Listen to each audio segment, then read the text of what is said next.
For most of us, our computer is a tool to work, play, email, IM, tweet, and connect with others. We buy new software programs to make our computers even more essential to our work and personal activities. But there's a growing threat that can disrupt this experience.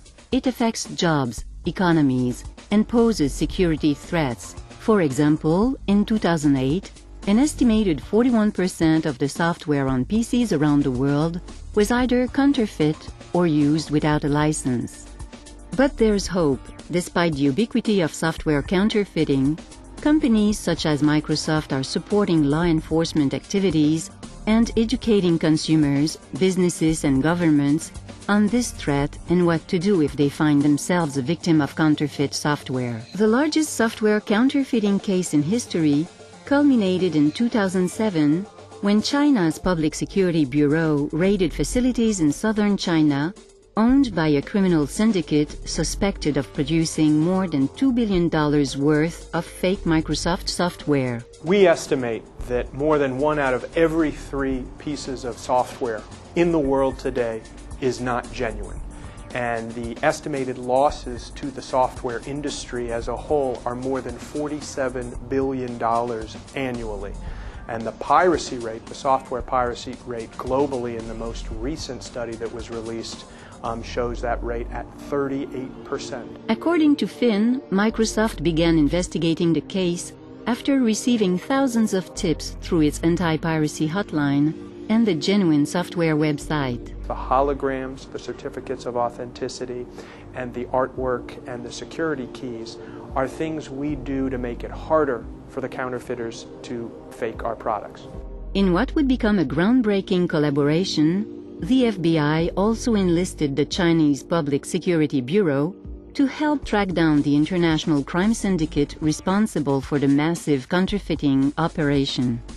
We sought the assistance of the People's Republic of China law enforcement to help close down this syndicate and criminal enterprise. The high-quality counterfeit software around the world were located in the People's Republic of China. We decided to engage their law enforcement authorities for assistance to shut down the criminal enterprise. To help crack the case, Microsoft and the investigators used a new process called digital disk fingerprinting. When disks are reproduced, the machinery leaves unique marks which can be used, just like fingerprints are used, to identify crime suspects. Each disk carries the fingerprint of the machine on which it was produced. In December 2007, the investigation was complete. Several storage facilities and residences were raided by the CPS, and several arrests were made, including 11 leaders of the syndicate. In December 2008, the Fujian People's Court in Shenzhen, China, handed down sentences to the 11 ringleaders. The prison sentences ranged from 1.5 to 6.5 years, including some of the longest prison sentences for this type of crime in China's history.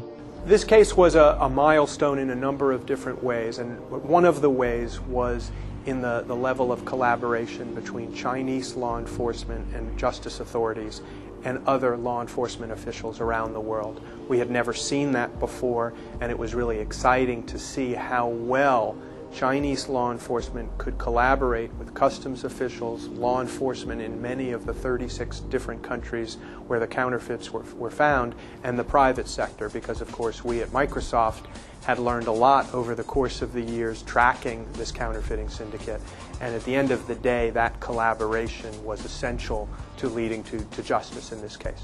This is an important part of our own investment, and it was absolutely critical to this case that we have continued to raise our own ability to analyze and distinguish and make connections among the counterfeits found all over the world.